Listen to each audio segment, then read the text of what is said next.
Shall we begin? You are now listening to an altogether less fashionable variety of soccer podcast. Broadcasting live from the capital city of Columbus, Ohio. Welcome to ACES Radio. I got the new wings with the Zima flavor sauce. I've given this no thought whatsoever. Hashtag probably riding cock. They're in your face. They're a little different. I think it's super cool. I love them. Jamie, ignorant slut. Hold on to your butts. Now, here are your hosts. Not Morgan Hughes. Rest. John Zadar. And Darby Snarpus. Greetings, lords, shitlords, and bezlords. You're listening to yet another episode of ACES Radio, the podcast that is the number 3 seeded podcast in Columbus, after the Speakeasy podcast and Podcast for Columbus. Good evening, gentlemen. It is Thursday, November 12th. The MLS regular season is over now. We have one game to talk about today, and then I guess playoff things or whatever.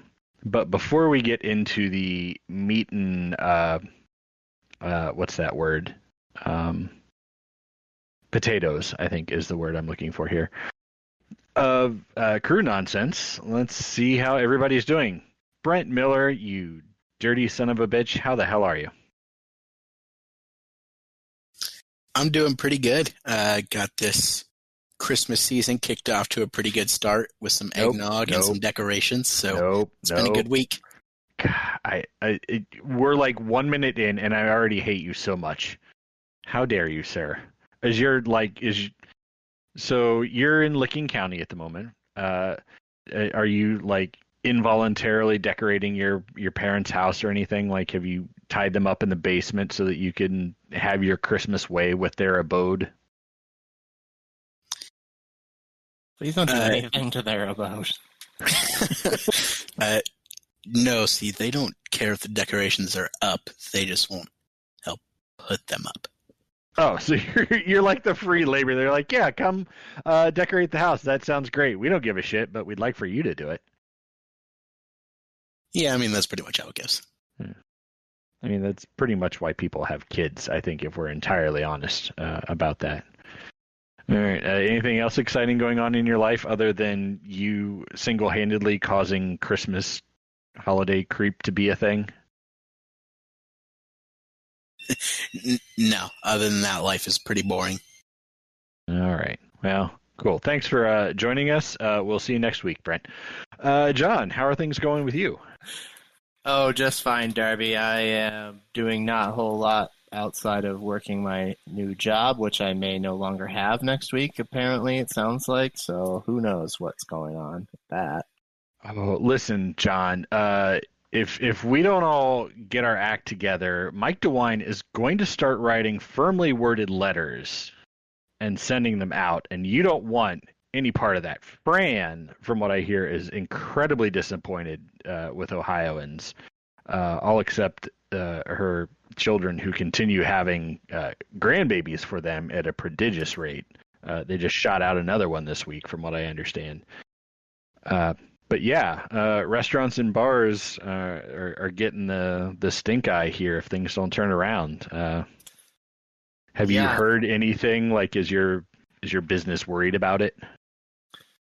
Yeah, like word on the street seems to be that is what everyone is expecting and poised for. So I don't know when that announcement is supposed to come down. I don't know if it's going to be this next Wednesday or if he's giving everybody a week to get their shit together or what, but it seems to be what I'm hearing from people. I've already asked my bosses, and obviously no one has any sort of leak, but I've heard from lots of people that that's what everyone is anticipating happening. So we'll see. I don't know. It's a hard situation because now that that's my source of income, it's kind of like, oh, well, I would like to keep making the money, but I'm not going to complain too much about not catching COVID because I've already interacted with more people in the last 3 weeks since I started working there than I had in the 8 months combined prior. So I'm I've kind of resigned myself to the fact that I have almost 100% already probably interacted with someone who has it, and I will probably do so again and again and again, and so at some point I am likely to get it. So, are people at your location, are they tending to like behave? Are they being pretty good about like masks and distancing, or not so much? No, everybody's doing pretty good, and like we're pretty on top of it when it comes to like telling people to follow the rules if they aren't following them. But we haven't really had any instances of that. But there's only like so much you can really do, you know. I mean, we've got a masks at all times policy for the employees, but you know, if customers are in and they're seated, they're allowed to be maskless. So the only reason they should be up from their table is if they're going to the bathroom or either arriving or leaving the restaurant. So at those points when they stand up, they're supposed to have their masks on. And pretty much everybody has been following those rules. But you know, when you've got a restaurant full of people who are seated and thus have their masks off and are just breathing into the air for, you know, untold amounts of time.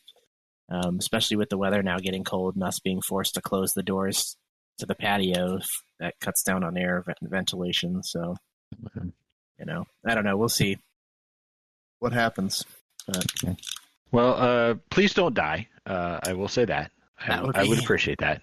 I would appreciate that as well. Yeah. I did, speaking of your workplace, got some breakfast pizzas this Saturday as we decided to check out Saucy Brew Works for our brunch option this week. You went at one of the few times I'm not there. Okay, I see how it is. Well, we just carried out. We're still not eating in locations. I mean, oh, no, for all the reasons you described, I think it's not a good idea, but we are doing carry out. So yeah. We got the frittata pizza and like the ham and sausage one, I think. Okay. They're both pretty solid. We will definitely get them again. I have not had any of the brunch items simply because we only have them on Saturday and Sunday, and I only work in the evenings on the weekends, and you sure as hell aren't going to catch me at work early. For sure. Yeah. So yeah, I haven't I haven't had the chance to have any of those stuff, but the menu looks good, and I've had basically everything on the non-brunch menu, and it's all really good, and the beer's great. So I'd never had any saucy stuff before I started working there, but I'm very impressed with all of it. So I recommend it. Yeah, I'm definitely interested in checking the dinner menu out at some point. But we've been, you know, I mean, like carry out Saturday brunches continue to be our thing, like our sort of nod to, you know, let's support local businesses, be normal, exactly all that stuff. And so we're also a little fed up with the same rotation of places. So it was a good option. Yeah. All right. Well, hey, should we talk about the fact that the crew won their home finale? Let's do that. Let's jump into this shit. So, Sunday at 3:30 in the afternoon, which is a terrible time for those of us who want to watch games outside on projectors. MLS. The crew did win 2-1 versus Atlanta to close out the season. There was some interesting stuff to talk about here, lads, in the notes. Brent, let's start with the good side. We had a Lucas goal. We had a Jossie goal. So sort of your key goal scoring threats came through in this game, which is the kind of stuff you like to see. What'd you like from either one of those plays?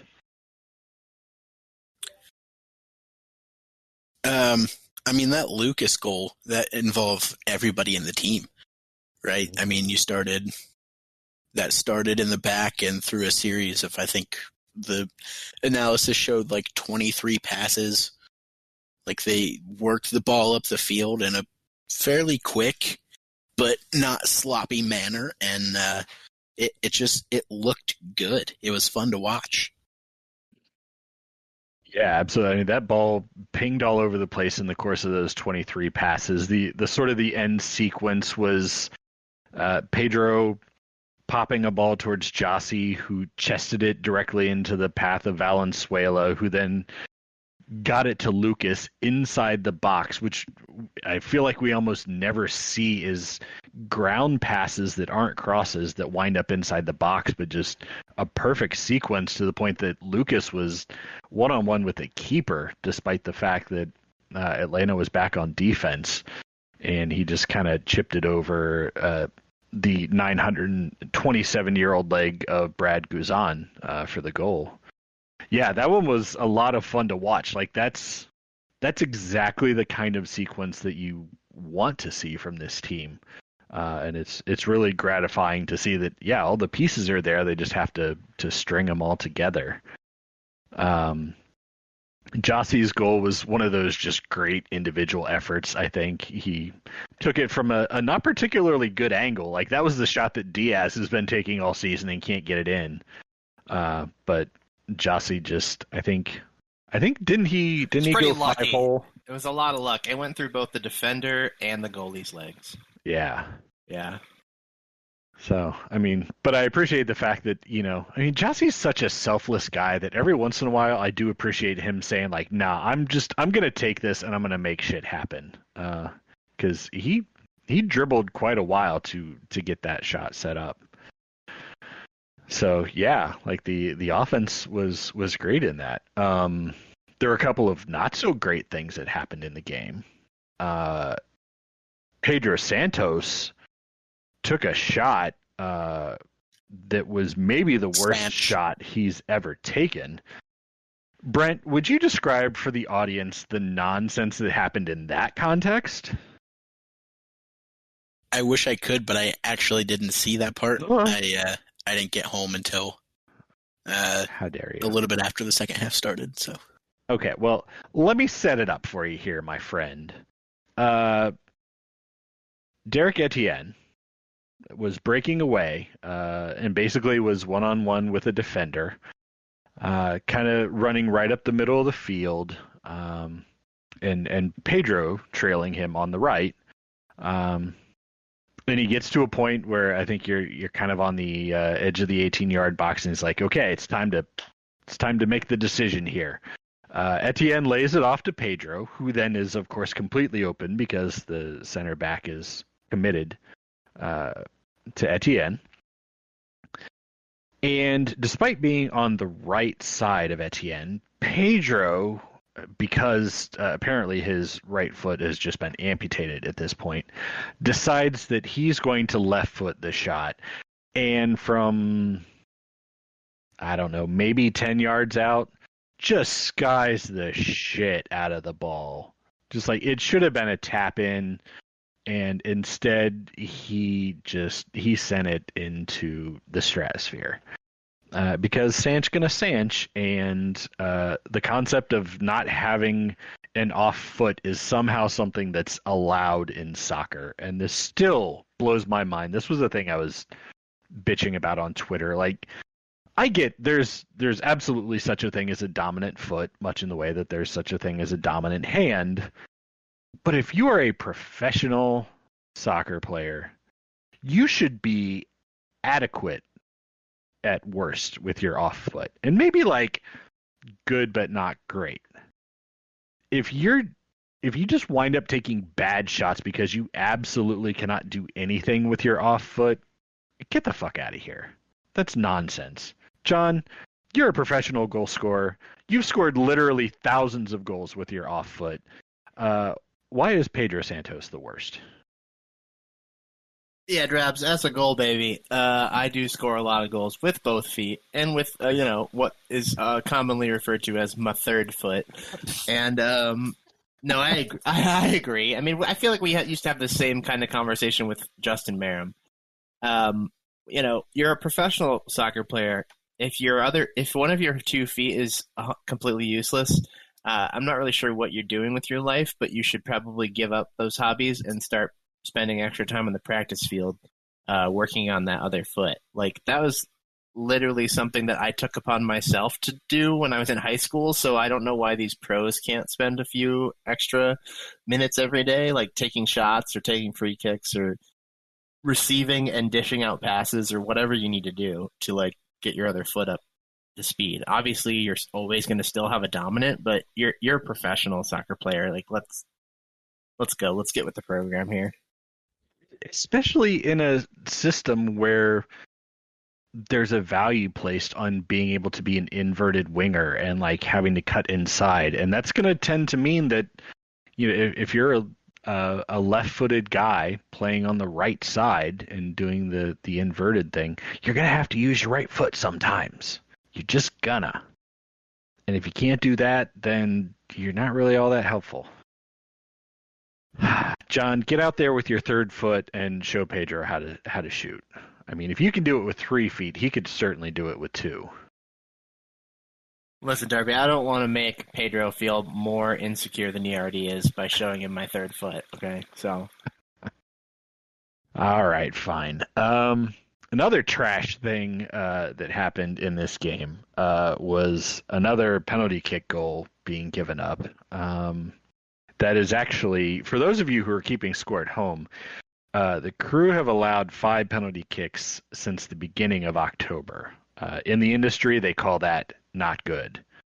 I will say, in watching the replay, I don't think Valenzuela actually fouled in this context, but when you slide tackle from behind in the box, you're forcing the ref to make a call. You just are. And given that Valenzuela's kind of struggled in recent games, I'm not surprised this call was made. Did either of you guys see that particular play?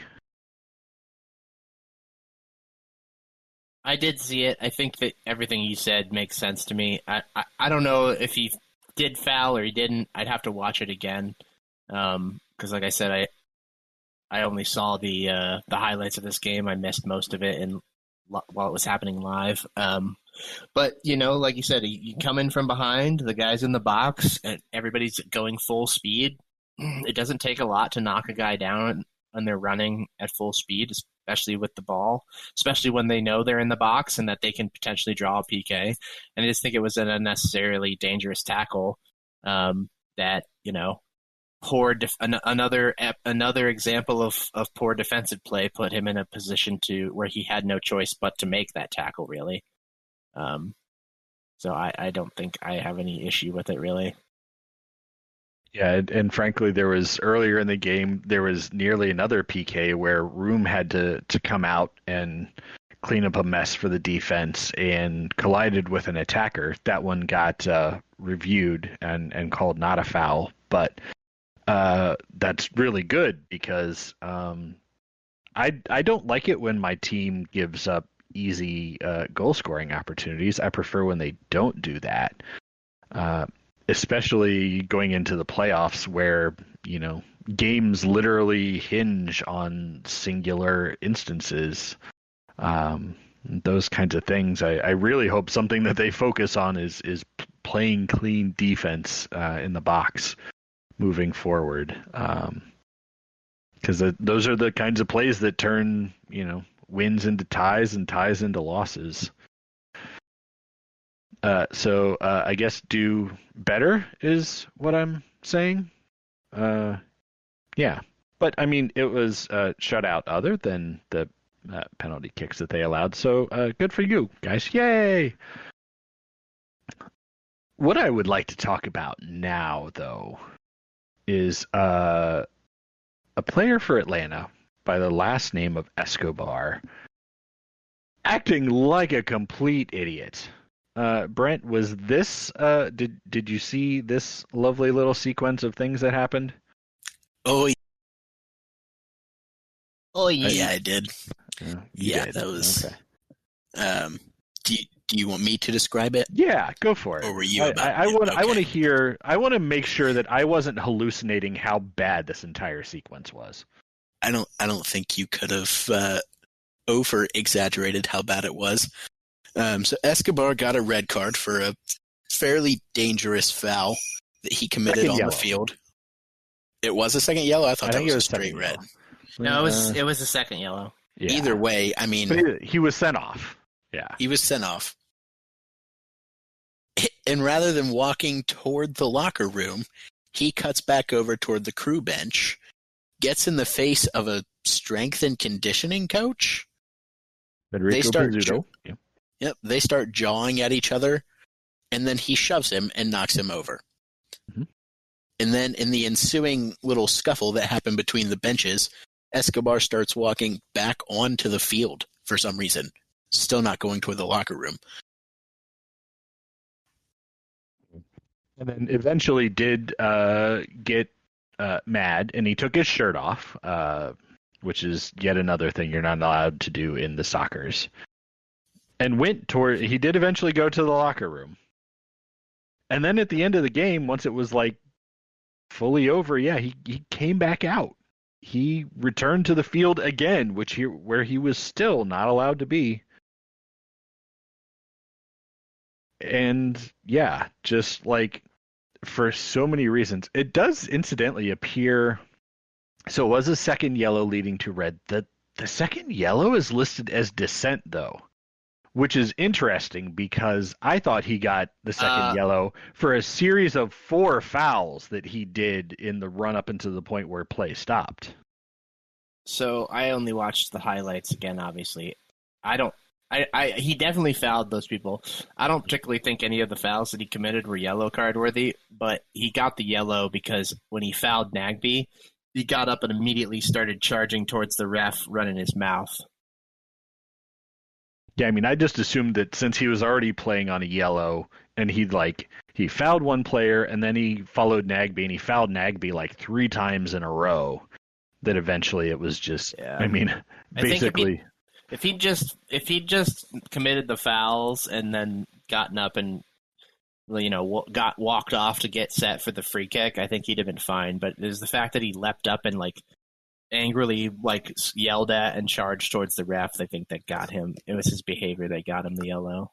See, I don't understand that because I mean, at least the way it looked to me, that last foul on Nagby, it looked pretty bad. I mean, that looked really violent. I mean, I don't think so. I think his most violent foul from what I saw was the one that got him the first yellow card. In my personal opinion.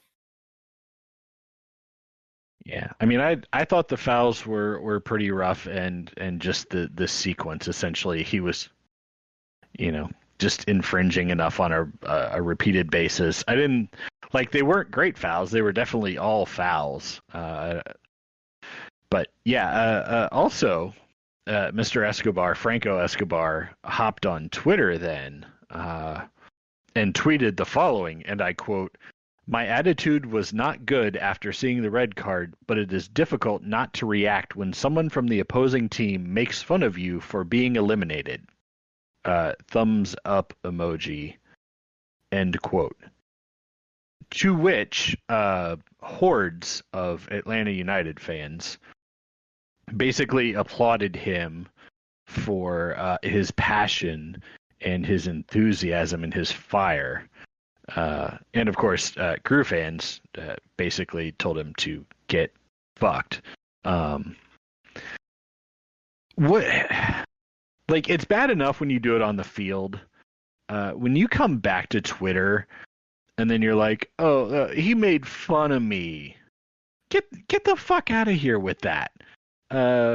I mean, I doubt our strength and conditioning coach was talking too much in the way of trash there. But even if he did, this is a game where people talk shit when you do stupid stuff, which you did. What you don't do is then shove people to the ground and throw a goddamn temper tantrum. I don't know if anything further has come from this from Disco. I don't know if either of you guys have noticed at all.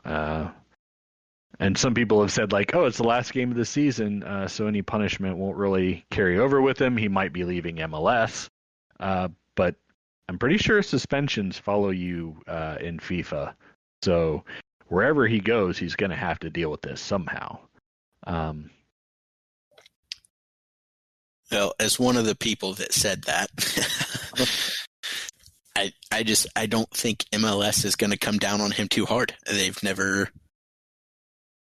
I mean, I don't think they've shown themselves to be too strict on the discipline side of things. They let people get away with stuff all the time. Oh, incidentally, he has received 7 warnings this season, which is it looks like one of the higher numbers in the league. So congratulations for that. And the reason I notice is I'm looking for like any sort of disciplinary report, which the stuff is of course incredibly difficult to find because MLS sucks at being clear with anything. So I don't know if there's any additional suspension, but I hope they throw a couple games at him because that sort of garbage is just not necessary in the game. And let's. I want to read a couple of these real quick, just fan for replies? a quick laugh. Yeah. Okay, go for it. Nowadays, people are so soft that you have to apologize for being a human and having a normal reaction. Okay, thanks.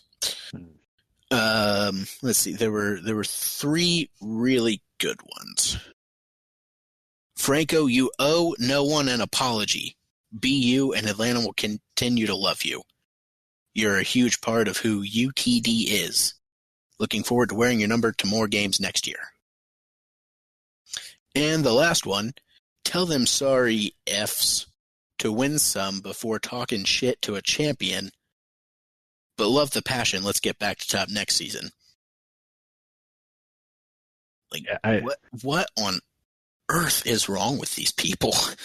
Yeah, and a non-zero number of them basically tried to trash talk Columbus, saying like, win something before you talk trash, because apparently they don't understand that MLS existed before 3 years ago. But I guess good for you for being raging buttholes like you are. Yep, gotta love that passion. They need more of that passion on the field. Yeah, I mean, that's what they were missing. They were winning the stands from their homes. You do have to respect that ambition, I think. They are truly proving themselves to be the roughest of lads from behind their TV screens and computer monitors. Obviously, if a few more of their lads had had that kind of passion, they'd have obviously won the game only being down 3 men instead of 1. And they definitely wouldn't have missed the playoffs. Yeah, I think the best part about having passion is when you shoot your own team in the foot and actually hurt their chances to get into the playoffs in a must-win game by throwing a tantrum and getting yourself kicked out. There were still like several minutes of stoppage time left after he left the field. And maybe if he hadn't been such a goddamn crybaby, they could have done something. But instead, no, they're going home. You hate to see it. Yeah, this is idiotic. This is like this is the worst type of fandom. This like this holier than thou, we can do no wrong kind of bullshit. Like, these people should be tearing his fucking head off. Not just for the red card, but for also like putting himself in a position to receive a red card. Like making the violent and like dirty tackle that he did 10 minutes into the game that got him the first yellow is just like unprofessional and fucking pathetic, especially given his position on the field and like knowing that you need to win this game to make the playoffs. Like, this dude should be eating a massive bowl of fucking shit from his own fans. Like, I remember, I'm still mad about that Christian Martinez elbow. I forget which game it was, but just like one of those dirty ass, just like he threw an elbow with no intent for anything but to harm an opposing player. It's like, you call that shit out because it's not okay. It doesn't matter that it's your guy, and it doesn't matter that he's passionate and fired up. When a player acts like a fucking dick, they're just a dick, and you should call them a dick for it. And have I said the word dick enough yet? Because dick, dicky, dick. Dick. Back to you, John. I think you said everything needs to be said, Darby. All right. Anything else from this game we should talk about before we go on to more general topics? I mean, frankly, a fairly uninspired win. Nothing about this win made me think that the Crew can do any better than they have been. Maybe I'm alone in that, but no, I think that's a fair point. So, I mean, scoring 2 goals is good. I think we all expected a more dominant performance in a season finale at home against the 12th place team in the East. The Crew got outshot in this game. They got out like everything. They got outpossessed in this game. They had, I think, 24 clearances versus 5 for Atlanta. So that's a lot of emergency defending that the Crew are doing. Harrison Awful had another one of those really red passing maps.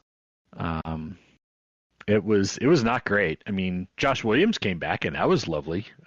He came back and sexily completed all but 2 passes. But yeah, if you were looking for a dominant performance leading into the playoffs, this wasn't it, kids. I mean, it was definitely good enough, and it's a win, and it actually wound up securing 3rd place in the East for the Crew. But I was hoping for more. I'm not mad about the result, but yeah, it was not an impressive win. Yeah, Brent, it was. Yeah, I'm still concerned. Yeah, Brent, how many goals would have been an impressive win for you? 20, 30? How many should they have scored in this game? At least 11. 1 for every person on the field. Oh, yeah, obviously, yes. If every player on the field had scored, well, and also let's include the subs in this. So, what was it, like 14 goals? Yeah, that's fair. Yeah, that seems reasonable for sure. Damn it, how dare you, Crew? How dare you not score 14 goals against Atlanta? We expect better. Yeah, I think this was... only used 3 subs in this game, so... 14 would have done it. Maybe next season. All right. Well, so as I mentioned, the Crew did wind up finishing 3rd in the East. That win combined with the result from Orlando meant that basically the Crew jumped over the Purple Lions at the wire there, winning the tiebreaker on number of wins. The Crew wound up with 12 wins, which is 1 more than Orlando did. So they locked in a playoff home game, which is fantastic. Sporting Kansas City did edge the Crew out for 3rd place overall in the Supporter Shield standings based on points per game. Of course, Sporting Kansas City didn't have to play as many games as the Crew. They got an extra 2 games worth of rest, but whatever. It's fine. Points per game, whatever. If you're not in 1st place in the Supporter Shield standings, you're in last place. So that's cool. But yeah, so playoffs. So Nate Silver's stupid website, 538, which has an opinion on everything, generally a bad opinion, but an opinion nonetheless, has the Crew with a 4% chance of winning MLS Cup. I have no idea how they make up those numbers, but I am pretty sure they're made up. John, how do you feel? Is 4%? Is it right on? Is it too high? Is it too low? What do you think about that? Feels too high. Thank you, John. Brent, how do you feel about it? Yeah, thanks for asking I me. agree with John that it seems too high. I'm going to log out. You guys don't need me. Oh, shit, he left. Welcome back, John. Oh, that's good. Yeah, thanks. So, 4%? I mean, like, what are the other percentages? I don't know. Like, 4% compared to what? versus percents are 100%. out of 100. Well, I know, but like, what are the other percentage? Like, what are the other top teams? I'm guessing, and what percentages are they? I'm trying to find this fucking thing real fast, and it's, of course, impossible to find anything on Nate Silver's shitbird website. Yeah. My guess would be Philly, Toronto, and SKC have the higher percentages because they have home field I advantage. found it. Here we are. Oh, I'll read it. Fuck Crew you, are at people. 5% now, actually. Here's the deal. I'm going to break it down for you, all right? Philadelphia is at the top with 24%. Seattle and KC come in second, both at 13. Toronto comes in fourth at 11. New York City comes in at fifth at 7th, and then there's the Crew at let's see, they're tied with two other teams with 5%, LAFC and Orlando. I mean, I think that seems right to me. I mean, that's. I mean, if we're talking just the Crew, I think that seems fine. I think it seems a bit weird that they've ranked Toronto as the 4th most likely team when they were the 2nd best team and potentially could have easily been the best team in the league. Yeah, they were a win away from being right there with Philly. I want to know, especially given that Sporting played 2 less games than pretty much everybody else. So right. Well, and Seattle, who actually finished 6th in the entire Supporter Shield standings, is listed 2nd in the playoff chances. Yeah. Now, granted, it's not. Your Supporter Shield seeding isn't everything, but it's not insignificant. It's a reflection of how you performed over the course of an entire season. Yeah. No, but Seattle has more home field in their conference than the Crew does. They came in 2nd, so a matchup against anybody but SKC would see them at home for every game until the Cup. But they're giving, I guess they have them. They have Seattle and KC basically tied at a whole number percentage. I don't know how. It's curious. I don't know what any of these other things mean. Like, they've got an offensive and defensive rating here for each team. I'm assuming these are these out of 2? Like 2? Like, what? You see what I'm talking about? Yeah. Like, what are those? I mean, I don't know. This website doesn't. Well, I guess there's a how this works, but I'm not going to click it because I'm lazy. All I was going to say is that we're the only one with a red dot under offense. So, like, that doesn't look good. Don't know. I don't know what that means, but yeah. Although, so Columbus has a pinkish dot with 1.2. Toronto has a greenish dot with 1.3, so apparently we're just on the cusp of bad. So 1.25 is the break point between red and green, in case anyone was curious. Right.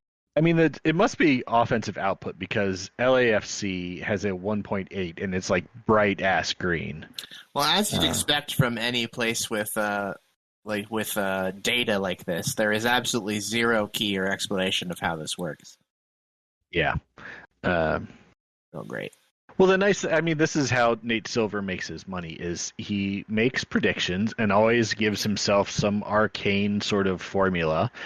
And then he says, well, I'm just giving percentages. So when he blows things, he's like, well, there was always a chance I was wrong. I told you there was a chance. It's not 100%. I could be wrong. Yeah. Yeah. But yeah, so 5% chance for the Crew, which puts them 6th place overall in this rankings, after NYCFC and before LAFC, with a 62% chance of making the conference semis. Which is super interesting because I've actually looked at this thing a couple times over the course of the season, because LAFC has been pretty fucking shit most of the season, and even now ended the playoffs at 12th overall. And so the fact that they're tied with us for 6th most likely team to win MLS Cup is really interesting. Mm-hmm. All right, so I'm not going to read the entire thing, but I just clicked on that how this works button. Where's that Brent's doing the show prep. It's up at the top. Oh, it's at the top, exactly where you don't expect that kind of stuff to be. Right. So this is all based on a revised version of ESPN's Soccer Power Index. Of course, which is something everyone's heard of. They have updated and adapted it to include data going all the way back to 1888. What? Oh, I'm so glad that's how they're weighting their formulas. Oh Only Seattle was playing soccer back then. That's why they're ranked so high. Darby, you had just hit your 50th birthday at that point or something, right? Yeah. No, I was just ready to finally start collecting Social Security, and Jesus. Yeah, I mean, this stuff is... what I really want to know, Brent, is where do the Audi player ratings factor into this? I have no idea, but for John's offensive rating, it says that represents the number of goals that a team would be expected to score against an average team on a neutral field. Oh. And the defensive rating represents the number of goals it would be expected to concede in the same situation. Oh, well, we're never expected to win a game then. Right. On average, we're going to lose. We're expected to score 1.2 goals, and we're expected to give up 1.5. So that's great. Yeah. And not only do we have a negative ratio in that regard, we have a worse negative ratio than several teams below us. So Orlando, Portland, Colorado all have 0.2 or lower. All right, New England, Inter Miami. Oh boy, yeah. It's not looking good. You know what I hear in all this, lads? It's Columbus against the world. Nobody believes in us. We're the underdogs no matter what. A quick scan, and we have one of the worst ratios in the playoff picture. Yeah. Other than Montreal, congratulations with your minus 0.8 ratio. Yeah, other than the bottom three there. Wait, Montreal actually managed to sneak into the playoffs? Yep. Oh, God. Yep. Yeah, I mean, they're there just to be the spoilers, Brent. You know it. They're not even the last in the East. Inter Miami is the lowest spot in the playoff standings in the East. Yep. It was very teams. It was very, very close to there being. It could have easily been. There could have easily been a team in the playoffs that wasn't even averaging 1 point a game. If things shook out just a slight bit differently, which is fucking pathetic. Inter Miami had 1.04 points per game. Basically, they averaged a tie across an entire season. Gotta love it. All right. I guess maybe I should have led with this one.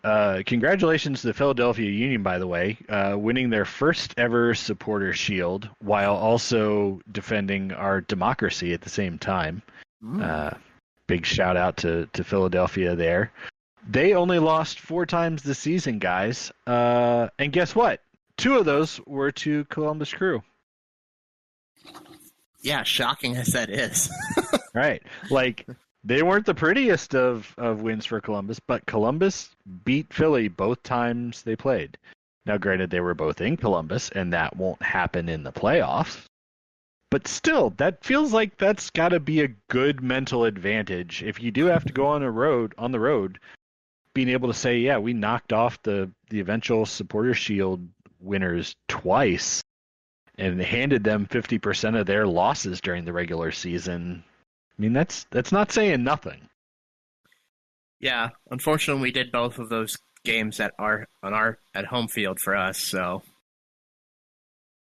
yeah, but still, just I'd rather have 2 wins at home than I mean, you go in knowing, right, especially during COVID, right, where there is little to no home field advantage from it's the typical thought of fans and things like that. I mean, you go in knowing we have and can beat this team. So, yeah, Philadelphia is undefeated and untied at home in the regular season. They finished a perfect 9-0-0 in their friendly confines, but That's why you play the game. Also, shout out to Philly for making their own pretty dope Supporter Shield trophy. Oh, yeah. Let's talk about that. Do you want to tell the story, Brent? Did you read like the story behind the story of all that nonsense? I mean, there's not much of a story. The Supporter Shield Foundation didn't get the trophy mailed off in time. UPS had a delay, and so Philadelphia had to make their own to present their team with something after their win. I don't think it was really like a mailed off in time thing. No one knew who was going to win the thing until the final week. So how do you get it there in time? You know? Well, that would be a good point if the Supporter Shield Foundation itself had not opened up its Twitter hole and verbally diarrheaed all over the place. Yeah, the Supporter Shield Foundation themselves were the ones that tweeted that there was a shipping delay, and that's the only reason Philadelphia didn't have the trophy. Yes. They tweeted November 8th at 5:35 p.m. The shield will be in your hands tomorrow as shipping was delayed by UPS.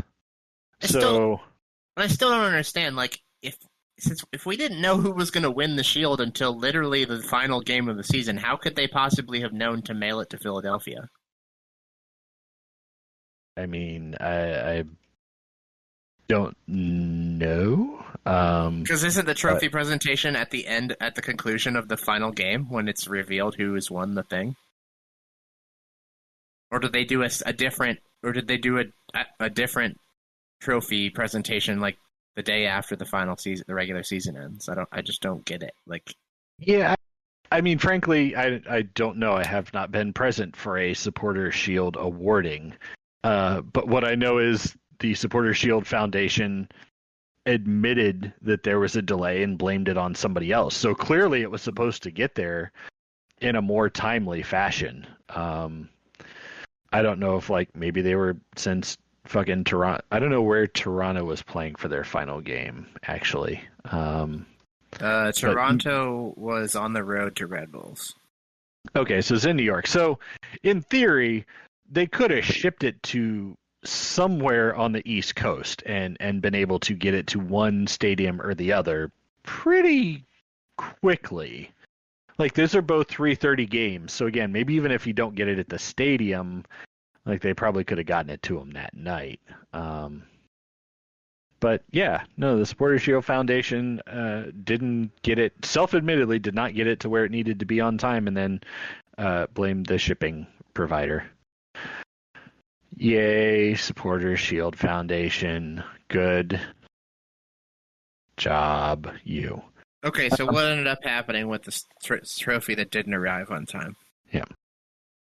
Yeah, so apparently there's somebody in Philadelphia who, I don't know if I want to say cosplay, somebody who dresses up like Captain America. Not Is in a that not cosplay? This was like a real piece from the movie, wasn't it? Yeah, so he had like a not fucking joking around kind of shield. This was not made out of cardboard or anything. It was like a real deal Captain America shield. From one of the movies? Yeah, I think it was an actual movie prop. Oh, that's cool. Yeah. So I guess somebody got a hold of this guy, and basically they did sort of an overlay on it. Like they had a laminate printout, I think, of the Supporter Shield design, and put it then over the shield. But yeah, so Andrew Wiebe said they were about to get a 16-inch pizza tray covered with a vinyl sticker when someone said, "Well, I do know a guy with a shield." Yeah. Interesting. So they basically got to make their own Captain America Supporter Shield for the players to be able to hold up then until they get the real one. And it actually, cool. It looked really good too. It wasn't just something thrown together. If it was like a concave shield thing with a sticker on it. I guess, how it would be probably pretty hard to tell the difference, especially from a distance. And that's nice. It lets them celebrate and get their pictures and video with a thing that looks like the real deal. Like, I don't see the problem with that. That sounds cool. Good fucking improvisation. Yeah. And I don't know if they, presumably they left the handles on the back, so then you could run around Philadelphia holding the supporter shield. Oh, like a Captain damn America Captain America shield. That's even cooler. Yeah. I petitioned the ISC to add handles to the real thing. Yeah, I mean, frankly, they should have been running through Chester, breaking up crime and stopping murders and stuff with that shield. Be a real superhero. Right. But yeah, so that's all a thing that happened. So congratulations to the team who suffered the ignominious Magic Poopies loss a couple of years ago. You now have some silverware to put in your trophy case. And Caleb Porter can't claim that, so cool. Okay, I looked this thing up, just looking up stuff about the story while we're talking about it. Apparently it was the web manager's fiance's sister's boyfriend who had the shield. Yeah, that's how all the things. I mean, it's networking, right? They probably just looked on LinkedIn. And it's like, oh, I'm connected to somebody with a Captain America shield. That's hilarious. Yeah.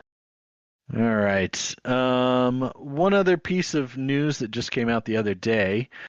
Heading into these playoffs, great news for Luis Diaz. He got called up by by his national team for an international friendly on yesterday. Yesterday. On yesterday. Costa Rica, since you seem to have forgotten the country. Yes. Yeah, Costa Rica. Thank you. Yeah, he got called up for an international friendly. Presumably that means he will not be here for the Crew's first playoff game. However, it appears the current understanding is that you have to quarantine for 9 days after these international games.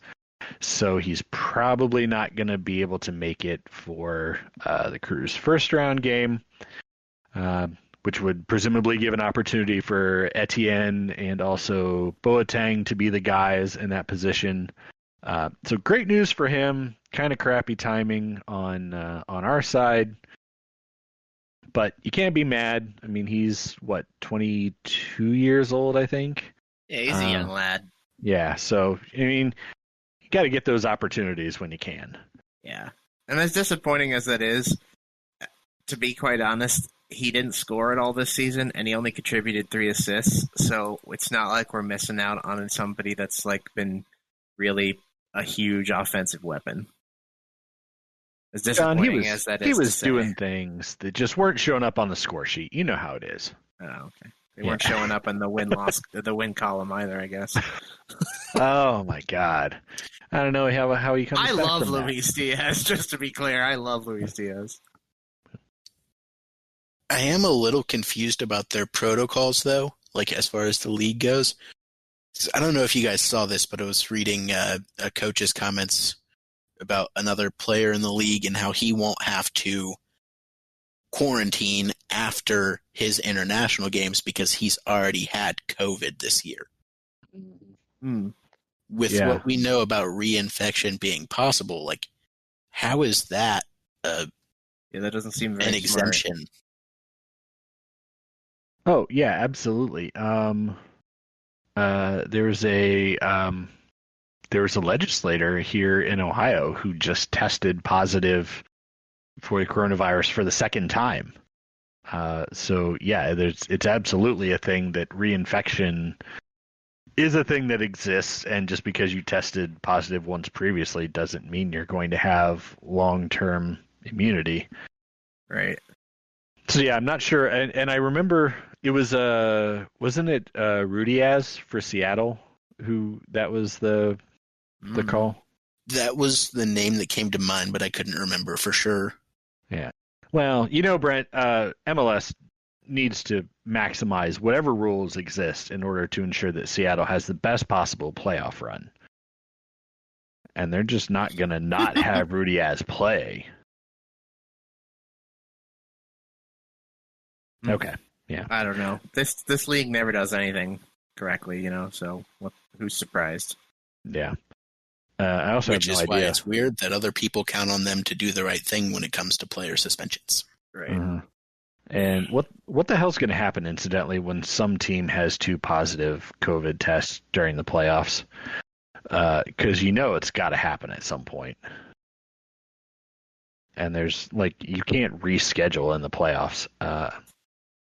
So that's going to suck. And I guess I don't want to think about it because there's no good answer. I just hope it's not the Crew that has the positive test. So lads, stay home. I hope stay it's safe. our opponents and they have to forfeit. Because I think that might be the only way the Crew advance. I think that's the only thing you can do is have teams forfeit, right? Yeah, I think you've got to. If at this point it's the playoffs, if you can't be following the fucking rules and staying safe for another 3 more weeks, then I'm sorry, but you should just have, you've ruled yourself out. Yeah, no, I don't disagree. Obviously sometimes things can happen, but I don't want it to. I would like the team to make sure that it doesn't. So be extra safe, bubble yourselves so that it's not a concern. All right. Well, since the season's over, I thought we might take a couple of minutes here and give out a couple of team awards. I don't want to do the Golden Boot because that's stupid because it just goes to the person with the most goals. And I also don't want to do Humanitarian of the Year because I don't know what they're doing, and I just assume that Matt Lampson is always the best and purest and most giving player in MLS, and he should always win the award both at the team and league level no matter what. Jonathan Mensah would like to have a word with you. Yeah, I know. Jonathan Mensah goes and he builds highways in Ghana with his bare hands, and I appreciate all that he does with that. It's truly incredible. And I said, the Matt Lampson thing, mostly tongue-in-cheek, but I do love the stuff that he does, and I will forever treasure my Suck It Cancer t-shirt that I bought from the Lampstrong Foundation. All this to say, I don't want to pick the Humanitarian of the Year award, so I guess if you want to award it, go ahead. But I sort of picked out the MVP, Defender of the Year, and then the Heart Award, the Kirk Urso Heart Award, because I thought those might be the most interesting conversations. But if you want to talk about another award, I'm happy to do so. I'm going to take silence as I think that sounds fine, Darby. Yeah. Okay, cool. All right. So, Mr. John Zidar, sir, who's your team MVP for this year? I don't think that you can really give it to anybody but Giassi. I'm sitting here and I'm looking at the stat sheet for the Crew, and I considered obviously Pedro and Lucas, but I think Giassi's done the most. I think he's been the most consistent of those guys throughout the year. Lucas's numbers are really pretty good, especially given the amount of minutes he's played. I mean, he was limited. He missed quite a few games. He only played in 16 games this season, which is six fewer than Pedro. So I think I'm going to give it to Giassi just because I think he's been most consistent. I think he's shown up times when we needed him to, and I don't know. There's just not a really obvious standout candidate in my opinion, so I think he makes the most sense for me personally. Sure. I actually, as I was thinking about this, I penciled Giassi in first, because I mean all of the reasons you said. I went with Lucas. I think, in the concept of most valuable, sometimes you look at what happens when the player is not there as a factor. Don't get me wrong. I was definitely concerned by the fact that, he missed a number of games with injury this year. But I mean, there was a drop off in play when he wasn't around, which I think speaks to his value implicitly. But just on the explicit side, he was involved. Let's see. He played in 9 of the 12 wins that the team had. So basically, if he was, he was there for a good chunk of all the wins that the team managed in the entire season. He had 5 game-winning plays, so he had 3 game-winning goals and 2 assists in those 9 games. That's a pretty good ratio. Like, he's clearly involved in difference-making plays in those games. And if he, in a world where this is a full season and he's healthy, his numbers do extrapolate out to, just based on the number of games played, to coming up with a 12-goal, 8-assist season, which is pretty fucking good for your first season in the league. Yeah, I mean that would tie him. That would tie him for the lead in both goals and assists on our team. So, what do you think, Brent? Who do you have for your team MVP this season? I almost went in the direction that you were talking about, where like when you look at guys that weren't there and you see the difference in how the team played without them, I almost give my MVP to Darlington Nagbe.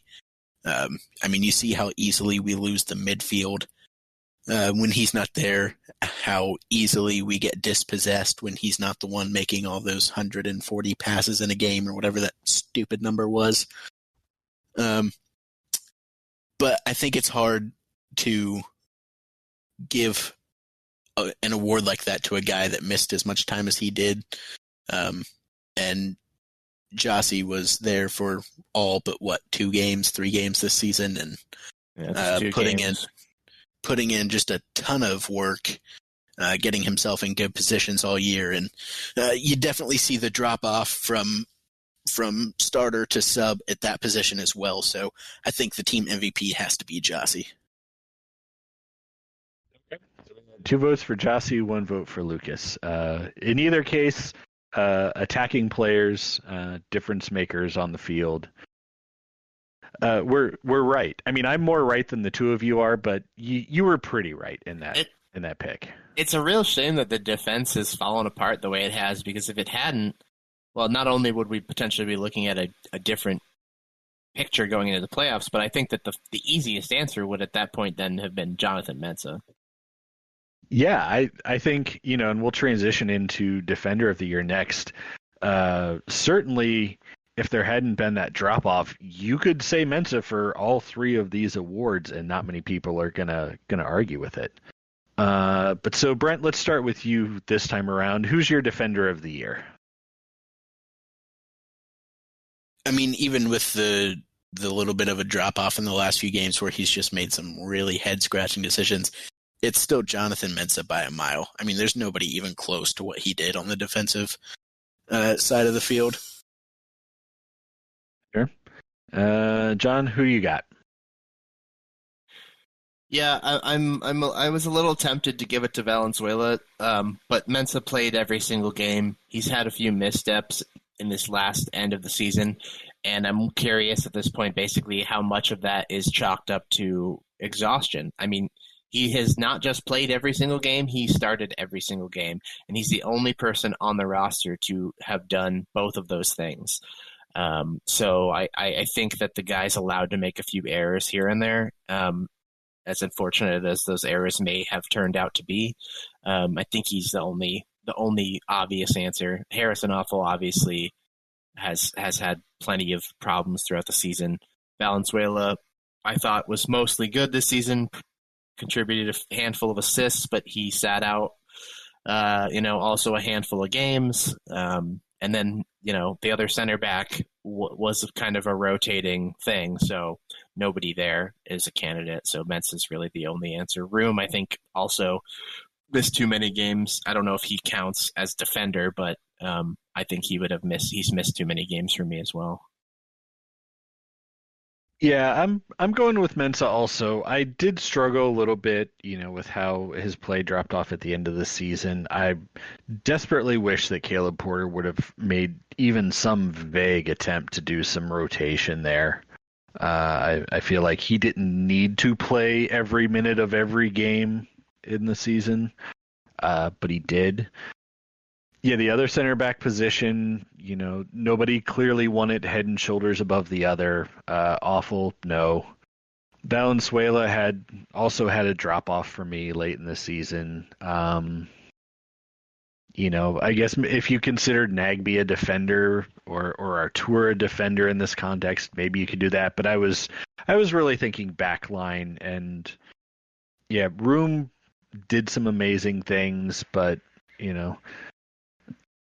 missed some games and also had some head scratchers. Mensah's just, he is a rock, and I think if his bad games had been spread across the season a little more, we wouldn't even be debating anything at all. If you take, say, like his last 3 or 4 games, yeah, that's what I was just going to chime in and say, Darby. I think it's a recency bias thing, right? Like all of his bad games have just come in the last couple weeks, and it makes it feel worse because they've all been back to back to back. Yeah, no defender is great the entire season. Every player has bad games over the course of 23 games this year.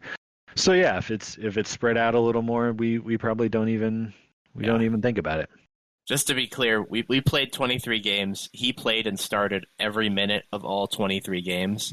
The next closest person on our roster is Pedro at which works out, by the way. Mensah's minutes is 2,070 minutes, and the next closest person is Pedro, who's only sitting at 1,841 minutes. So Mensah has played a full 200 plus more minutes of soccer this season than the next closest guy. So I imagine the dude is probably fucking tired. There are only 2 players in the league who played every minute of every game: Jonathan Mensah and Dave Romney of Nashville. Both players played 2,070 minutes. Everybody else, like the next closest after that, is 2022. So yeah, that's a pretty impressive feat, and I'm sure it took its toll on him. Thanks to him for just muscling through that entire stretch. I hope you get to take a nap once the season's over. Okay, so next we have the Kirk Urso Heart Award, which is of course, in honor of Kirk Urso, and basically the player who best displays heart and sort of the spirit that Kirk played with. So let's see. I haven't gone first yet, so I'll go. I'm going to go with. I did have to think about this one a little bit, and this I think is tough for us as fans because we don't see what happens in the locker room. We don't see them in the off the field moments. So I'm not really sure. And so I'm basing this largely on what I saw on the field. And I'm going to go with my boy, Luis Diaz. I don't think anybody who's watched him play this year has ever questioned his heart on the field. He puts everything out there. And I really respect the passion with which he plays the game and doesn't get a double yellow for being a dickhole and then pushing staff members on the bench. So yeah, Luis Diaz, good on you. I think you showed a hell of a lot of heart this year, and I appreciate you. Brent, who are you picking for this one? Luis Diaz certainly would have been a good candidate, but I think I'm going to go with Aiden Morris this time around. Okay. I think it was pretty easy to see in games that he either subbed in or got the chance to start. It was pretty easy to see how passionate he was about the game and the effort level that he gave for this team every time he stepped on the field. I did think about him in my considerations. He was definitely up there for me. What about you, John? Who's the heart player this year? Yeah, actually, I'm going with Aiden Morris also. I think that it took him a little while to get onto the field, but I don't think there was any question when he was out there that he was hustling and giving it his all, and he wanted to be out there. And I know that there were multiple games where the three of us mentioned that he seemed like he was the only one who had any interest in being on the field and playing the game. And I just think that the hustle and the attitude that I saw from him, and along with also being one of the younger guys and new to the team, it just seems a lot lot similar to how Urso was when he was here with us. So yeah.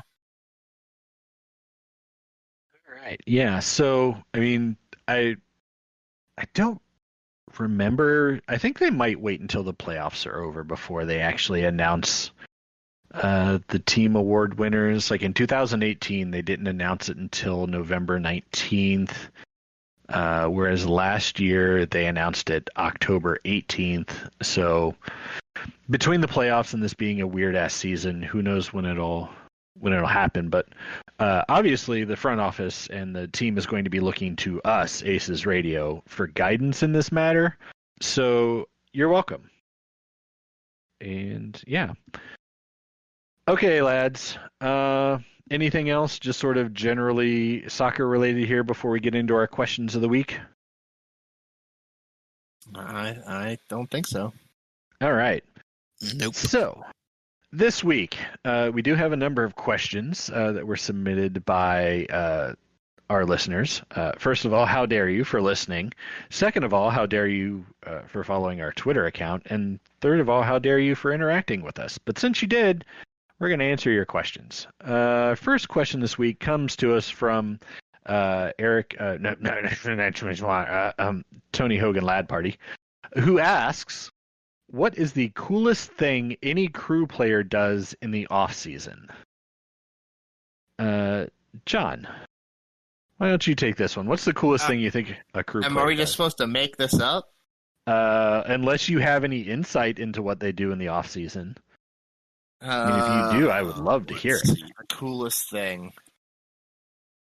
I mean, I don't know. I think it's pretty cool that what Jonathan Mensah does when he goes back to Ghana and does all of his what do you call it? I was going to say philanthropy. Is that the right word for it? I guess. I don't know. His freeway building or whatever you referred to it as earlier. Yeah, I think that's pretty damn cool. I mean, he very easily could have, gone off and become a big soccer star and earned all this money, and there was nothing obligating him to go back and do that and take care of the people and the place where he came from. But I think that's pretty damn cool that he does. All right, Brett Miller, what's the coolest thing that a crew player does in the off season? Yeah, John just took my answer, and I'm not changing it because that is the right answer. Jonathan Mensah builds roads. Like, not pays for roads to be built.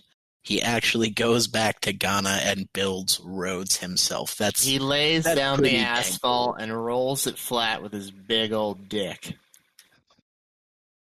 I mean, there is video of that, John. Yeah. Right, that's not a steamroller. That is his penis. All right. Well, big shout out to you two for taking this question seriously. I'm going to say the coolest thing that any crew player does in the offseason is that Aiden Morris, totally gets his big brother to buy a bunch of beer for his friends so that they can all totally throw ragers. Because, you see, he's 18 years old. Moving on. The next question comes to us from none other than Mike Hudson, who sucks and also should put on a damn shirt right now. He asks, and I quote, we agreed to not read his questions anymore.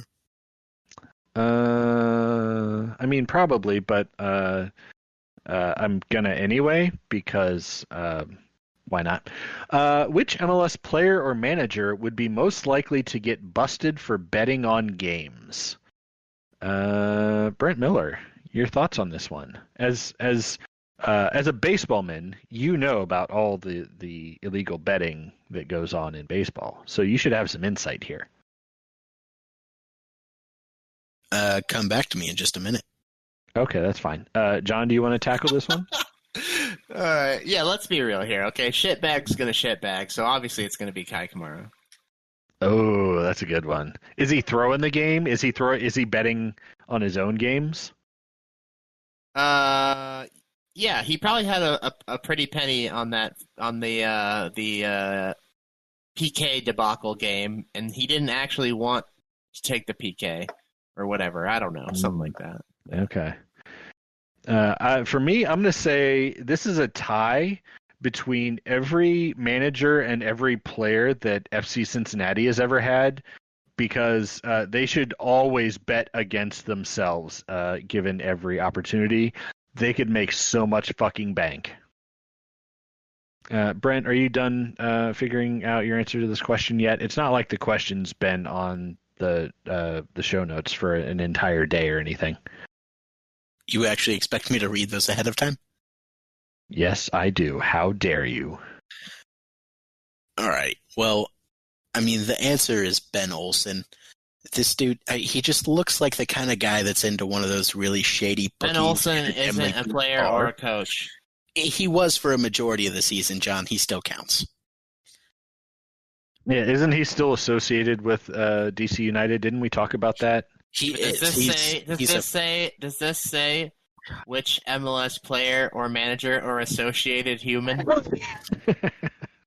He was a coach in the 2020 season. It counts. I mean, technically, Mike didn't say current in this. I will acknowledge that. But I also... It's implied with the state of the question. Yeah. All right. Next question comes to us from Julie Stanky, who says, the other day, Vito posted a video of Aloy mowing his lawn. Besides Josh Williams, which crew player would you hire to be your lawn boy? That was a good cover, Julie, because that's clearly the most obvious answer is I want naked Josh Williams mowing my lawn. No, she didn't specify naked, but that's obviously the only acceptable answer. We'll give Brent Miller a couple of days to think about his answer here. John, We're going with Milton Valenzuela, who is the next most attractive man on the team. Ooh, that's a bold statement, Brent, and perhaps worthy of an entire podcast episode. But okay, Brent's going with Milton as allegedly the second most attractive man on the crew roster. John, who's your crew lawn boy? Well, I was trying to look to see if I could figure out who Josh Williams used to live with and is best friends with, because then I would hire that person in the off chance that maybe Josh would need to stop by to say something to them. But I couldn't figure that out. So I'm going to actually go with Pedro Santos simply because I think that dirty bitch should have to mow my grass. Plus, I mean, he's very familiar with getting up close and personal with grass. I assume that Pedro would mow the grass by laying on it and using scissors.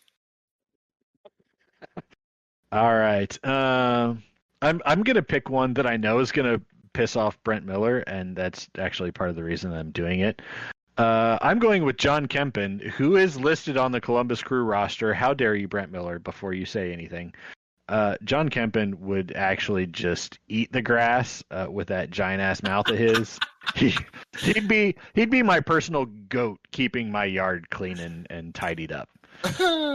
I'm really curious why you thought that would piss me off. Well, because you've already bitched on other occasions when I picked John Kempen for things. You're so pedantic. I don't think I have. I think you have. Somebody go back and listen to old episodes. No, it's definitely Brent. No, it was John for the same reason he Why just would I complained bitch about that? Ben Olsen. Because you like to be all technical, just like you did about Ben Olsen a minute ago. Wait, hold on. Is John Kempen not on our roster?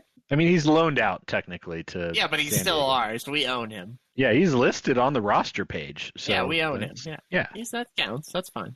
Yeah. Thank you, John. I appreciate that. Ben Olsen is currently unemployed. Well, he's probably got a golden parachute. Yeah, he is not unemployed. He is employed by DC United. But not as a manager, as the question specifically stated. He might be employed as a lawn boy. We don't know. Oh, yeah, maybe he's already cutting the grass somewhere. All right. Next question comes to us from Nate Beckman. Who or what would you make the next member of the crew mascot family? I think what we're asking here is just to have another mascot, and what would it be? This is a Twitter thing, so he didn't explain very well. John, do you want to go first? Do you have any thoughts on this? I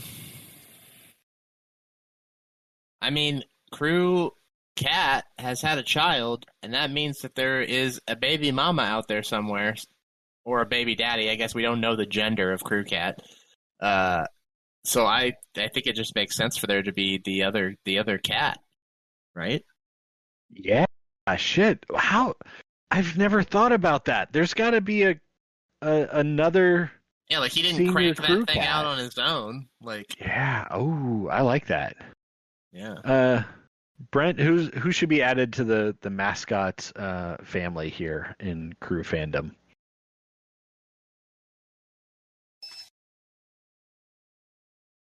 I don't know. Is there some way to do like a dead snake costume?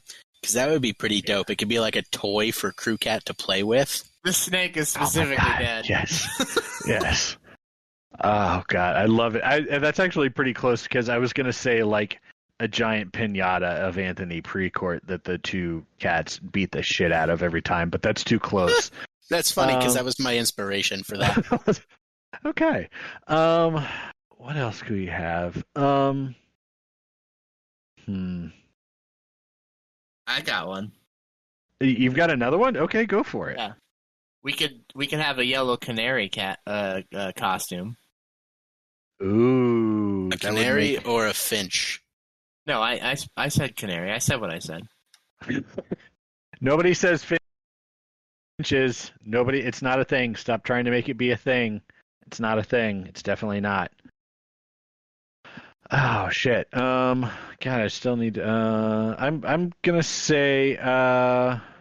We should. You know what? We should actually have like a big doctor mascot in honor of Dr. Pete. Just like a totally lovable, sweet, like maybe slightly goofy giant doctor costume for somebody to wear. Like all the kids could hug him and not punch him in the balls like they do to every other mascot. And yeah, so I want a Dr. Pete mascot. That's what I'm going with. All right. Next question comes to us from Keith Noss. Which former crew player would you want a family member to date, knowing they're guaranteed to take it to the next level? Keith, we already did this question. We did it last time. We talked about who you don't want your sister to bang. We covered this. Pay attention, Keith. Do you have any different answers for this, or you just want to make fun of Keith for the next 5 minutes? Which former crew player would you want? Isn't that slightly different? Yeah, it is. Before? It is a little different. Before it was which former crew player do we not want, right? Yes, it was which one would you not want to introduce? Yeah. Well, it pleases me to announce that as both a current and former crew player, I would love it if Josh Williams took my sister out.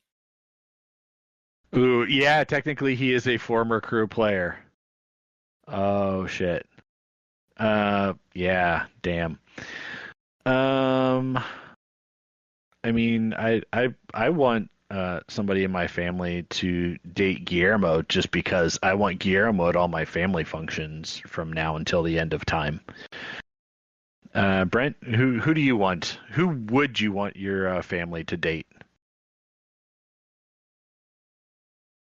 You know, it would be pretty great to have Kai Kamara around, so we'll go with Kai Kamara. Yeah, so he can come in and like steal your Christmas presents on Christmas morning and insist that they're actually his, and then cause huge family drama. Oh wait, actually that just sounds like Christmas anyway. Why would you doom your sister to a fate which is almost assuredly going to end in divorce as he goes through wives like he goes through teams? Well, I'll have you know, John, Kai Kamara is actually a fantastic human being, despite the reputation that you guys seem to understand of him. A fantastic guy who doesn't seem to stick with any team for more than a season and a half. So, I mean, I guess if you don't like your family member and you want them moving all around the country all the time, he is your guy. All right. Next question comes to us from Jeff Ballard, who asks, Whose responsibility is it to dust the fake flowers on Morgan Hughes's headstone? Follow-up question, what does the headstone say? Follow-up question, what type of fake flowers? I would like to say, I don't know if it counts as dusting, but I piss on his grave every day, and in the process of pissing on it, it does knock the dust off, so I guess maybe it's me? I'm not sure what you think you're pissing on, Darby, but I actually dug his body back up and threw it in the river where it belongs. Well, I'm just pissing on the headstone. I mean, if you move the body, I don't know anything about that. Well, I think at that point, though, doesn't it? Because I guess that's true. It's still a headstone. It's just not a grave anymore. Yeah, that's fair. That's fair. Yeah. So, Brent, what does the headstone on Morgan's grave say?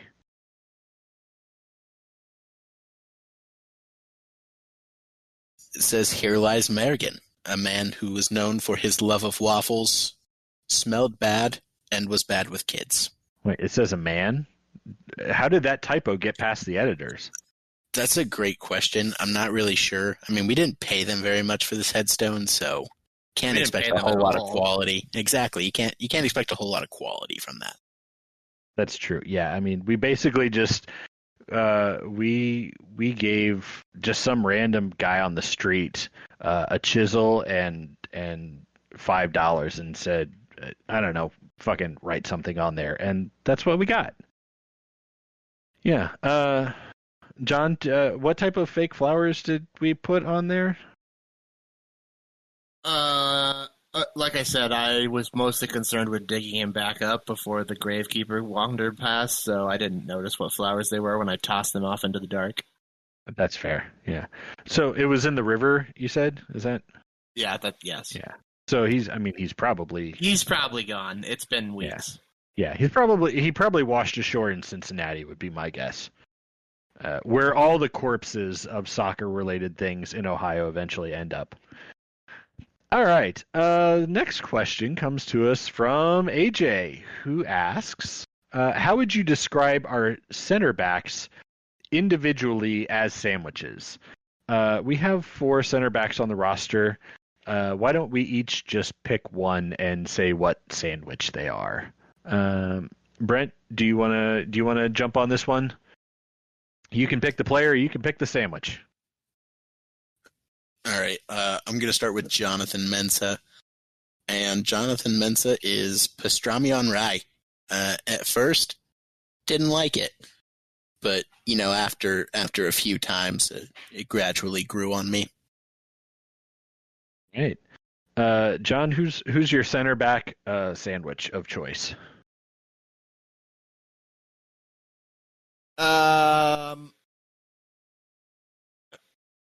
That's a great question. Let's see. It's Josh Williams, okay? It's Josh Williams. He's a turkey club. He's nothing special, but he's delicious, and he's reliable, and you'll order him, and you'll like it, and you'll put mayonnaise and other lubricants on him, and it'll be delicious. You put him in your mouth, and you enjoy him. Yeah, exactly. Right. Yeah, that makes sense. Yeah. Okay. No. What? Nothing special? What? I mean, John misspoke. I mean, it's an old reliable. You always want to go back to it over and over. Yeah. And over. Yeah. It's not nothing special in the fact that it isn't special itself. Just it's not like something extraordinary or out of the ordinary, like a I don't know what, like a Monte Cristo or something wacky like that. Like. Yeah. Monte Cristos that's the dumbest idea for a sandwich ever. I've not had one, and I'm not going to have one. For me, what exactly is a Monte Cristo? It's like a ham sandwich with jelly, and then you deep fry it and cover it in powdered sugar or some shit. Yeah, that's pretty close. It's basically like what? It's like if you use it's a ham and cheese sandwich that is the bread is basically like almost French toast, so you dip it in egg, and then it's pan or deep fried, and it has it usually has some jelly on it. It doesn't have to have jelly on it, but it definitely does have to have powdered sugar sprinkled over it. Sometimes the jelly's on the side. It's weird. It's not the worst, but it's not like... Sounds bizarre. and I don't care for that. Yeah, I don't want it. You know what? We there's one name we just never get to mention, and I'm going to bring him up. Grant Lillard is that weird ass special. Like when you go into a restaurant and you realize that just like clearly they had some extra ingredients that they threw together to try and, clear out of the kitchen. You have no idea what it is. You have no idea what it's going to taste like, but you're still pretty sure that you don't want to order it anyway. Sorry, Grant. Maybe someday you'll be a regular sandwich on the menu, but for now you're just you're the daily special. All right. Our last question comes from Richard Irwin Jr., who asks, which Taylor Swift song does each player identify as? Richard, we are not going to go through every single player with this one, but I'm happy to do one player and I guess also one song. Lads, who here is familiar with Taylor Swift's music? I mean, I know who she is, and I've heard, I'm sure, plenty of her songs. I have pulled up a list of songs of hers, so I have some titles in front of me. Yeah, I'm Googling her songs right now because I don't know any. I'm prepared to go if you guys need some time. You go for it. Yeah, please do. Okay. I am going to... We're just doing one, right? Because we're not doing everybody. Yeah, okay. Yeah. Which Taylor Swift song does each player identify as?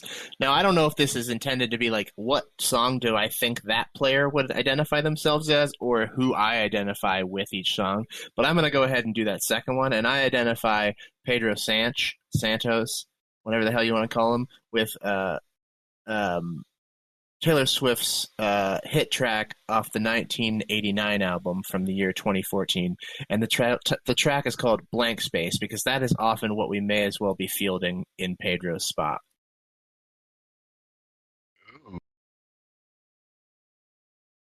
All right. Brent, do you want to go, or should I hop in here as I scroll rapidly through this list of singles? I'll go with Aiden Morris, and I'm going to go with the song Teardrops on My Guitar, which is apparently a thing that's about relationships. And it looks like, he's jealous of somebody else. And, Aiden struggled to get on the field because of Fatai Alashe, who was not the better player. So that seems like it fits. All right. I'm going to go with just sheerly based on titles here. I'm going to go with the a song off of the album Speak Now, and this song is titled Sparks Fly, because every time I look at Josh Williams, when I look into those dreamy eyes, those sparks are just flying, and also my erection. Moving on, let's talk about some man balls.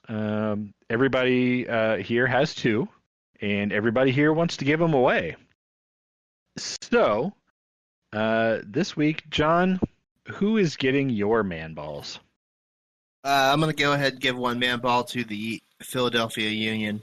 Congratulations on winning your first trophy. That's very exciting. Took you a little while, but you got there. You got there. I'm proud of you.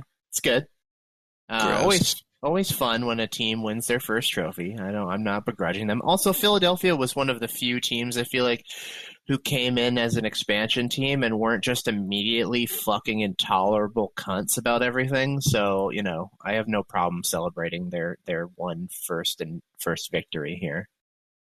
And then my second man ball is going to go to I'm gonna give it to Luis Diaz. Congratulations on your call up, and thanks for playing for us this season. I hope you're back next season. I'm guessing we're probably not going to see you again this year. So I appreciate all of your work and effort this year. I hope that you're around for many years to come, because I think you're a very talented, very exciting player to have on the team. So you think we're losing our home playoff game? Yeah, I do. Ooh. But it's at home. Tune into segment 3 to find out. I'm aware. All right. I'll go next. My first man ball is going to go to Lucas. That was a fantastic goal you had in the season finale. You, along with Darlington Nagby, are up for Goal of the Year in MLS. Voting is going on right now on the stupid Major League Soccer, soccer.com website. Just look for Goal of the Year. And yeah, like the team is better when you're on the field. And I think that did show, and I hope that continues to be the case moving forward. My second man ball goes to Aloy Room. In the theme here, also up for an MLS award for Save of the Year, which is on that same stupid website, except look for Save of the Year. He's had some amazing saves, particularly down the stretch here at the end of the season, just doing stuff that I think very few keepers in the league can do on a consistent basis. So, also keep it up as the playoffs come forward. Brent, who are your man balls going to? I'm going to give a second man ball to Luis Diaz.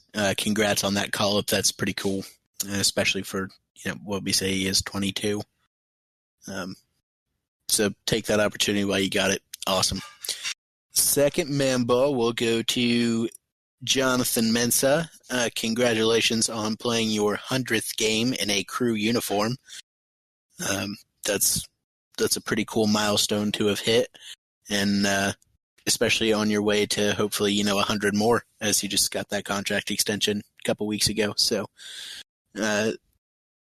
just a fantastic representative of our club and our city, and really happy to have locked him down for a while longer. Congrats, Cappy. Yeah. All right. Well, let's go ahead and talk about the playoffs.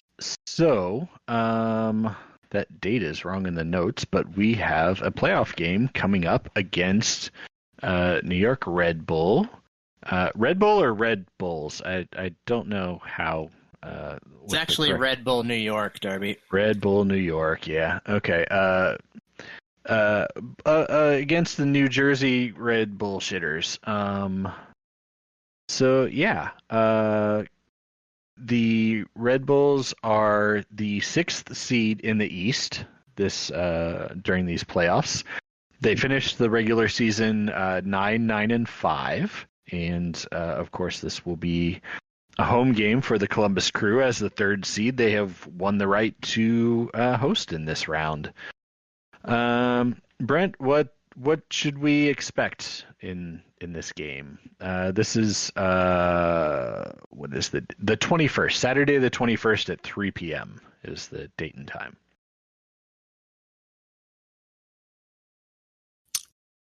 I'm not really sure what to expect from this. As we pointed out earlier, recapping the Atlanta game, it wasn't really an inspiring performance going into the playoffs. There were still a lot of very obvious weaknesses and mistakes being made. We haven't seen Red Bull outside of MLS's back. Was the only time we played them this year. So I think they're a little bit different of a team than they were at that stage. So this could be a struggle bus, like John indicated earlier when he has already predicted that we're going to lose that game. But the team has said that they're in playoff mode and that they're gunning for the trophy, which we've heard before. But, if they actually are able to find a different gear, we've seen what this team is capable of. They're capable of attractive soccer. So hopefully we see more of that than the former. John, what are you looking for in this game? I mean, I'm looking for the team that existed a month and a half, 2 months ago. I'm looking for the team that was leading the Supporters Shield race. I'm looking for the team that we've been promised is returning now that Lucas and Nagby are healthy and Room are healthy. I don't think we've necessarily seen that team, even with those players on the field. I think we've seen maybe some flashes of that team. But yeah, I mean, this Red Bulls team needs to not be underestimated. They just ended the season by beating what I believe to be the best team in the league, Toronto. And in doing so, still basically stole the Supporters Shield away from them and gave it to Philadelphia. I mean, so Toronto wasn't not trying in that game. It wasn't one of those situations where, Red Bulls were the only team kind of fighting for something. So, I think that is something that the Crew needs to keep in mind. I think this feels very much like a trap game where the Crew could very easily come into this and play down to their opponent. I do think the Crew are better than the Red Bulls on paper, but the Crew are better than a lot of teams on paper, and they've lost to a lot of those teams. So, I don't know. We'll see. I am not super optimistic. I don't think that this team has the mental fortitude to make a full run to the Cup, let alone win the damn thing. So I'm largely of the opinion that if we're not going to make it, let's just fucking get the pain over with and end it. I don't even particularly give a shit. Yeah, Red Bull were a team that early on in the season looked dead in the water. They were one of the worst teams in MLS's back. They eked out a win against Atlanta, and then lost to us and lost to Cincinnati convincingly. Had a long, a string with a lot of losses in the middle of the year. They've only had one loss in their last 7 games, and got 2 results against Toronto in that time. They got a win at home and they got a draw on the road. Drew against Orlando, beat New England, who's also in the playoffs. So they're a team that, apart from that ugly 5-2 result against NYCFC, is certainly trending in the right direction. You don't necessarily. I won't go so far as to call them hot, but they're certainly not cold. And I think the Crew have an enormous advantage in this game. Home field, I mean, we can't overstate how big a deal that's been in this season. But in a one-off tournament, you can't rest on your laurels. You can't rely on that home field advantage. Every game from this point through MLS Cup, you have to play balls to the wall. You can't really worry about player rotation. You can't worry about, we'll get them on the second leg because there is no second leg anymore. So you've got to come out with like a werewolf with a chainsaw for a penis, and we'll see if the Crew are capable of doing that. I feel more confident than I did before the Atlanta game because at least, they have the psychology of a home win to close things out. But yeah, I think this is going to be a tough game. Red Bull have been in a little bit of a rebuilding since they've had some player changes and coaching changes, but they're always a good team. Consistently year after year, they put together at least a B- product, no matter what else is going on. All right. So before we get into some score predictions for the playoffs, I mean, I suppose we should probably recap last week's results. There was a 2-1 Crew win against Atlanta, which nobody predicted exactly right. John and I, as clearly the best and smartest and most handsome, largest penis guys on the podcast, did predict 2-0 Crew victories, awarding us both 5 points each. Brent Miller, who is not any of those things that I listed previously, predicted a 3-2 win, clearly overestimating every team involved in the game, and he got 5 points. Yeah, we now have direct evidence that Drabs is cheating people out of points. So I want to know how many times you've done this season, Drabs. Should I be in first place right now? I should be in first place right now, shouldn't I? Brent, congratulations. You busted yourself on the air, Darby. You busted yourself. Congratulations to Brent Miller, everybody. That was the first time he's gotten points in 1, 2, 3, 4, 5, 6, 7, 8, 9 games. I welcome you back to the score sheet for at least finally getting the result, the kind of result. We're going to take this one to the courts because we now have evidence. Yeah. My God! Here we go. Yeah. Systematic disenfranchisement of Brent Miller, ladies and gentlemen. That's right. The bucket party refuses to concede. When it comes down to it, I won by a lot. All right. Yeah. Okay. Right. Yeah. Yeah. Right. I'm sorry. Were you done? Okay. Cool. Moving on. Final prediction standings for the season. The Dominion system cost me at least 65 points. They just deleted those points right out of there.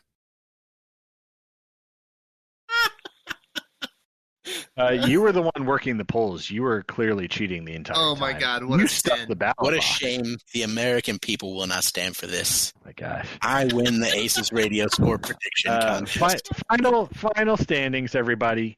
In last place with 5 points.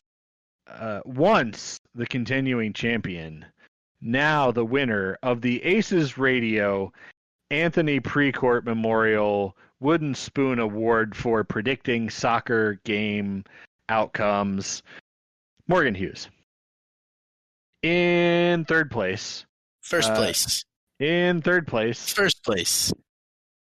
In first place, Darby Schnarfus. In third place, Brent Miller. In first place. Brent Miller in third place, yes. Thank you for finally saying it correctly. 55 points. Thanks for participating. Here's your ribbon. Oh, wait, we're not doing this in person. You don't even get a ribbon. We're going to the courts. In second place, with an impressive 80 points. Not impressive enough, but still pretty impressive. John Zadar. I mean, with the cheating fraud of the election that's going on, I'm not sure who to trust now, Darby. Let's be honest. Brent's making a convincing case here that we throw out the results and we hold another competition. Yeah. Morgan Hughes was your third-party candidate siphoning off votes from your score. It wasn't enough to make a difference in the outcome, however. As Darby Schnarfus... Well, by the time you add the deleted votes back 90 points, the undisputed, unquestioned, definitely did not cheat. You can check the spreadsheet if you want, and you can also suck my balls. Champion of the 2020 prediction score. I'm sorry, did you just say suck my boils? No, my balls. Fucking gross. I mean, you can also suck my boils if you want. That's what it sounded like. I would prefer. I'm not gonna lie, guys. I thought this was gonna be a lot more gratifying. It's not as fun when there's no fucking music or audience, is it? Yeah, this is just me sitting here in my upstairs talking to the wall as near as anybody can tell. You want to know why it's not very fun? Because you lost.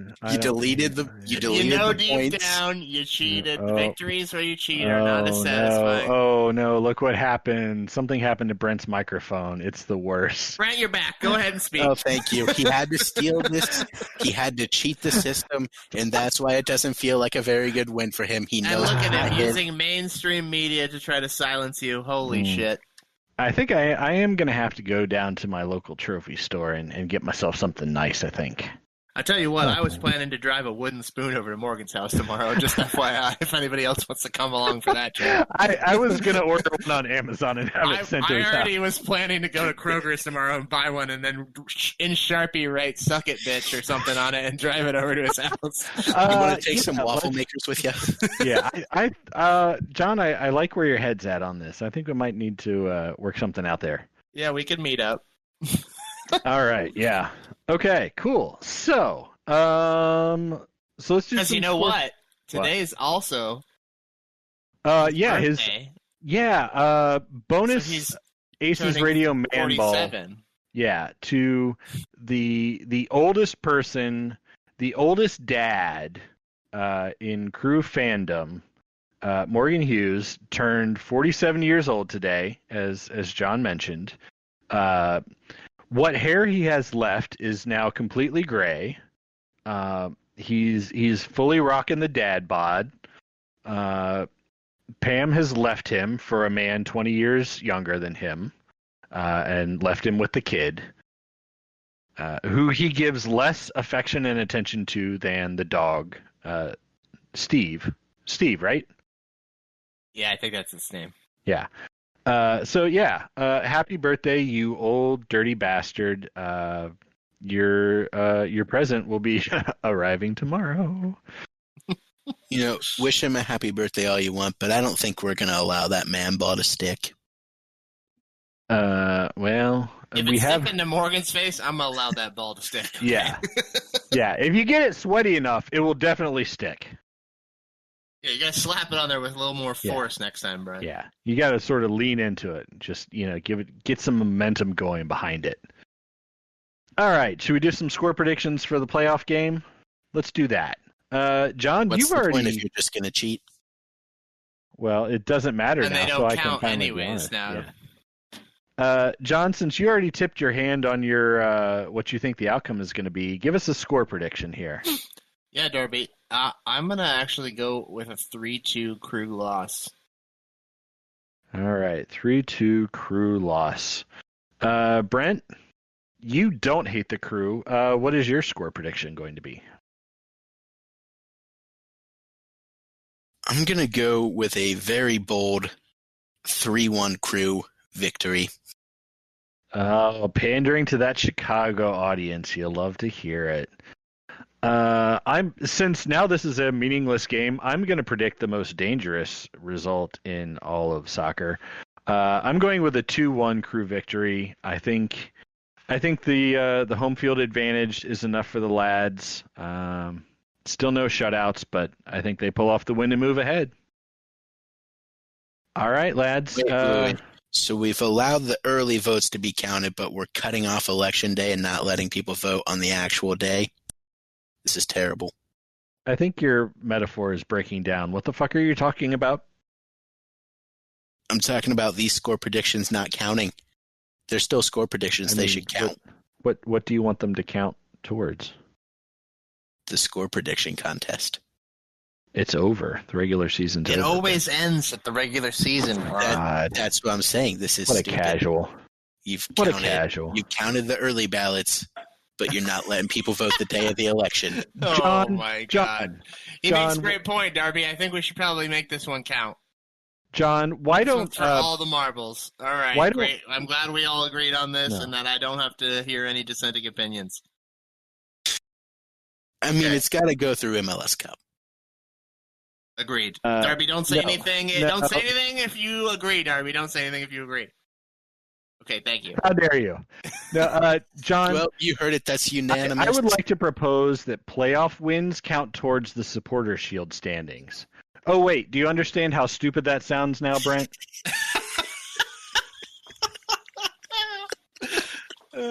Yeah, that's what I thought. All right. What else? What did I forget? What did I fuck up? What did I ruin other than everything? Well, other than you messed up the score prediction standings. You did do that. Damn it. All right, lads. So we're the plan at this point is to not have a show for next week, just so everybody out there knows, because there's not going to be anything new to talk about before the playoff game, and we already told you what. Is when again? I'm sorry, the 21st, right? Yes, Saturday the 21st. So the Saturday after when our next episode would have been if there were it kicks off at 3 in the afternoon because of course 3 in the afternoon because of course got to get those West Coast teams into those nice evening spots. Yeah. So I guess until then we can do that thing where we stop recording the podcast or whatever. Until next time, until after the playoff win that John doesn't believe in because he's the worst. For now, we will just say, and all of Lord Guillermo's people say,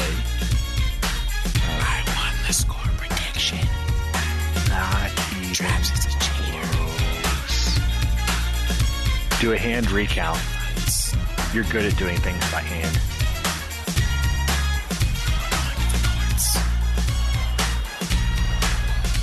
John, is there anything you want to whisper? It didn't feel like I was needed, so I just stayed quiet. I mean, that's pretty much the whole podcast. Oh, God.